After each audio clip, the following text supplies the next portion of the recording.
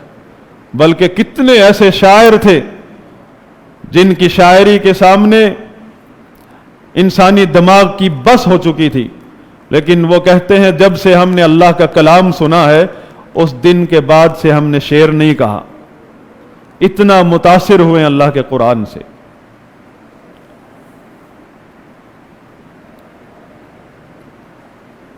تو صحابہ کرام نے جس طرح انبیاء کرام نے اس لا الہ الا اللہ کی شہادت کے لیے میدان دعوت میں اپنی گردنیں کٹوائی ہیں، میدان دعوت میں، ایک میدان قتال ہے، میدان قتال کا مقام بعد میں آتا ہے، اس مقام پر بھی صحابہ کرام اس امت میں پہلے نمبر پر فائز ہیں۔ اس کے بعد آخری مقام ہے والصالحین، نیک لوگ۔ یہ تو قاعدہ نبی صلی اللہ علیہ وسلم نے، اس دین نے بتا دیا ہے کہ نیک تو کوئی بن سکتا ہی نہیں جب تک وہ نبی صلی اللہ علیہ وسلم کے صحابہ کے پیچھے پیچھے نہیں چلے گا۔ جو اتنا بھی سوچ لے کہ میں اور صحابہ انسان ہیں، میں بھی امتی وہ بھی امتی، اس سے بڑا گمراہ نہیں ہے اس امت میں، کیونکہ اللہ تعالیٰ نے بتا دیا ہے، صحابہ کرام کا مقام بتا دیا ہے، اور بعد میں آنے والوں کو ان کی اوقات بتا دی ہے کہ صحابہ کرام والسابقون الاولون من المہاجرین والانصار سبقت لے جا چکے ہیں، کسی بھی میدان میں تم ان کی برابری نہیں کر سکتے۔ لیکن اب فرض کیا ہے؟ والذین اتبعوہم بإحسان رضی اللہ عنہم ورضوا عنہ، اگر اللہ کو راضی کرنا چاہتے ہو وَعَدَّ لَهُمْ جَنَّاتٍ تَجْرِي تَحْتَهَا الْأَنْهَارُ، جنتیں چاہتے ہو، دنیا میں اللہ کو راضی کرنا چاہتے ہو، وَالَّذِينَ اتَّبَعُوهُمْ بِإِحْسَانٍ، بس ایک مسلک اپنا لو کہ صحابہ کے پیچھے پیچھے چلنا ہے، نہ دائیں ہو کر آگے دیکھنا ہے نہ بائیں ہو کر، آگے دیکھنے کا، آگے گزرنے کا نہیں سوچنا، پیچھے چلنا۔ وَالَّذِينَ اتَّبَعُوهُمْ بِإِحْسَانٍ، اور جن لوگوں نے بھی صحابہ کی پیروی کو معمولی سمجھا ہے، یہ تاریخ گواہ ہے، وہ ہمیشہ اس امت میں گمراہ فرقوں کی لسٹوں میں آئے ہیں۔ چاہے توحید میں بڑے ٹاپ پر لوگوں کے سامنے نمازیں پڑھتے تھے، لوگوں کو پریشان کر دیتے تھے نماز پڑھ کر کہ لوگ اپنے آپ کو گناہگار سمجھنے لگ جاتے تھے انہیں دیکھ کر۔ جب ان لوگوں نے صحابہ کے مسلک کو معمولی سمجھا، اپنی عقلوں کو بہت زیادہ اونچا سمجھا اور سمجھا کہ ہم زیادہ سمجھنے والے ہیں، اور اصول بنا لیا کہ صحابہ سلامتی پا گئے، بڑے محتاط تھے، بڑے اعلیٰ تھے، عارفہ تھے، لیکن ہمارے اکابرین بڑے عقل مند ہیں، بڑے فقہا ہیں، ان کو بہت کچھ آتا ہے۔ آج کے دور میں اگر صحابہ بھی ہوتے تو ہمارے اکابرین کے پیچھے چلتے، ہمارے اسی مسلک پر، ہماری اسی تنظیم پر چلتے۔ ایسے لوگوں کی یہ سوچ، ایسے لوگوں کا یہ منہج ہی ان کے منہ پر تماچا ہے، ان کی گمراہی کا اعلان ہے، کیونکہ اللہ تعالیٰ نے ذرا بھی گنجائش نہیں دی ہے کہ سائیڈ سے بھی دیکھ لو آگے کی طرف، پیچھے چلو۔ والذین اتبعوہم بإحسان رضی اللہ عنہم ورضوا عنہ، صحابہ کے پیچھے چلو۔ صحابہ بشر ہیں، ہمارا صحابہ کے بارے میں روافض والا عقیدہ نہیں ہے کہ وہ معصوم ہیں، انسان ہیں، بشر ہیں، لیکن ان کا جو مقام ہے اللہ تعالیٰ نے جو بتایا ہے اس کے سامنے ہم بے بس ہیں۔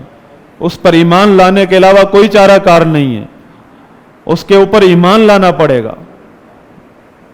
جس طرح رسول اللہ صلی اللہ علیہ وسلم نے فرمایا، انصار ان کو جو محبت کرتا ہے وہ صرف مومن ہی محبت کرتا ہے انصار صحابہ سے، ان سے جو بغض کرتا ہے وہ منافق ہی ہے، مومن نہیں ہو سکتا، مومن بغض نہیں کر سکتا انصار سے۔ اسی طرح سیدنا علی رضی اللہ عنہ کے بارے میں فرمایا، علی سے محبت کرے گا تو مومن ہی محبت کرے گا، اگر کوئی بغض کرتا ہے تو وہ منافق ہی ہے۔ اسی طرح تمام صحابہ کا مقام بتایا اللہ تعالیٰ نے، وَكُلًّا وَعَدَ اللَّهُ الْحُسْنَى۔ تم کیا لیتے ہو صحابہ کے درجات سے؟ تم ایمان لاؤ بس کہ کون ابو بکر کا کیا مقام ہے، خلفاء راشدین کا کیا مقام ہے، اس مقام پر ایمان لاؤ۔ اس سے کیا لیتے ہو کہ کون بعد میں اسلام لایا، کون پہلے لایا؟ فرمایا کُلًّا وَعَدَ اللَّهُ الْحُسْنَى، جو پہلے اسلام لائے، بعد میں اسلام لائے، سب کے ساتھ، کُلًّا، سب کے ساتھ، ہر ایک کے ساتھ اللہ کا وعدہ ہے الحسنى، جنت کا۔ یہ جنت کا وعدہ صحابہ کا نام لے کر بتایا، صحابہ کا ذکر کر کے۔ اور دوسرا مغفرت کا وعدہ، کیونکہ وہ انسان ہے، انسان سے خطا بھی ہوتی ہے۔ وہ بار بار کہا کرتے تھے صحابہ، یا رسول اللہ یہ ہمارے لیے بڑا مشقت ہے اس مسئلے میں، تو اللہ تعالیٰ حکم نازل فرما دیتے، مسئلے کو آسان کر دیتے صحابہ کے لیے۔ حضرات گرامی، یہ سب کچھ ذکر کرنے کا مقصد یہ ہے کہ ہم جس دور سے گزر رہے ہیں، اس دور میں جو فتنے ہیں، ان میں اکثر فتنے وہ ہیں جنہیں ہم نے بھڑکایا ہے، اور پھر رونا روتے ہیں ہم خود کہ فتنے بہت زیادہ ہیں، اور ہم میں سے تقریباً بہت سارے لوگ فتنوں کا ایندھن ہوتے ہیں۔ کبھی یہ نہیں سوچتے کہ علماء کی طرف رجوع کریں اور اپنی روش پر نظر ثانی فرمائیں کہ ہماری جو روش ہے، ہمارے جو جذبات ہیں، ہمارے جو نظریات ہیں، وہ بذات خود فتنہ ہیں، اور ہم فتنے کو رو رہے ہیں۔ حضرات گرامی، رسول اللہ صلی اللہ علیہ وسلم نے صحابہ کرام کو بڑے بڑے فتنوں کے بارے میں بتایا، سیاسی فتنوں کے بارے میں بتایا، قتل و غارت کے بارے میں بتایا، اور آپ نے دیکھا، آپ کے سامنے تاریخ ہے، تاریخ پڑھ کر صحابہ کا منہج واضح ہوتا ہے کہ صحابہ کرام کس طرح سرخرو ہوتے ہیں فتنوں کے دور میں، اور پھر سمجھ آتی ہے اس بات کی کہ اللہ تعالیٰ نے ہم پر کیوں فرض قرار دیا ہے کہ ہم ہر رکعت میں یہ دعا کریں کہ یا اللہ ہمیں صراط مستقیم کی رہنمائی فرما۔ اور صراط مستقیم کن لوگوں کا راستہ ہے یہ خود بتایا ہے، صراط الذین انعمت علیہم، جن پر تو نے انعام فرمایا ہے، اور وہ خاتم النبیین محمد رسول اللہ صلی اللہ علیہ وسلم، اور باقی جو 3 مقام ہیں وہ صحابہ پر ختم ہو جاتے ہیں، من صدیقین و شہداء و صالحین، یہ مقام صحابہ پر ختم ہے۔ صحابہ کے بعد جو بھی شہادت کا درجہ پانا چاہتا ہے، یا شہداء کا، صالحین کا اور صدیقین کا، وہ وہی شخص ہے جو صحابہ کے نقش قدم پر چلے گا۔ اسی لیے فرمایا تھا علیکم بسنتی وسنت الخلفاء الراشدین المہدیین، تم میرے اور میرے خلفاء راشدین کے طریقے پر جم جاؤ۔ عضوا علیہ بالنواجذ، یہ جو داڑیں ہیں آخر والی، ان سے مضبوطی سے پکڑ لو، ان کے ساتھ۔ اور ہر خطبے میں یہ بات ارشاد فرمائی آپ صلی اللہ علیہ وسلم نے، ایاکم ومحدثات الامور، دور رہو ہر نئی چیز سے، ہر نئی بات سے دور رہو۔ فإن كل محدثة بدعة، ہر نئی چیز بدعت ہے، اور بدعت کا انجام نبی صلی اللہ علیہ وسلم نے بتا دیا ہے کہ جہنم لے جا کر چھوڑتی ہے، پہنچا کر چھوڑتی ہے بدعت۔ اور بدعت ہمیشہ دین کے نام پر ہوتی ہے۔ کوئی سگریٹ کا نام بدعت نہیں ہوتا، کہ حقہ پینے والے کا نام بدعت نہیں ہے، وہ تو معاصی ہیں، اور پینے والے کو پتہ میں گناہ کر رہا ہوں۔ بدعت تو وہ بدعت کہلاتی ہے جو کرنے والا کہتا ہے اسلام ہے ہی یہی، اور اپنے مخالف پر جو اسے سمجھائے کہ یہ بدعت ہے، اس پر گستاخی کا فتویٰ لگاتا ہے۔ بدعت کی تو یہ پہچان ہے۔ اقول ما تسمعون واستغفر اللہ لی ولکم ولسائر المسلمین فاستغفروه انه هو الغفور الرحیم۔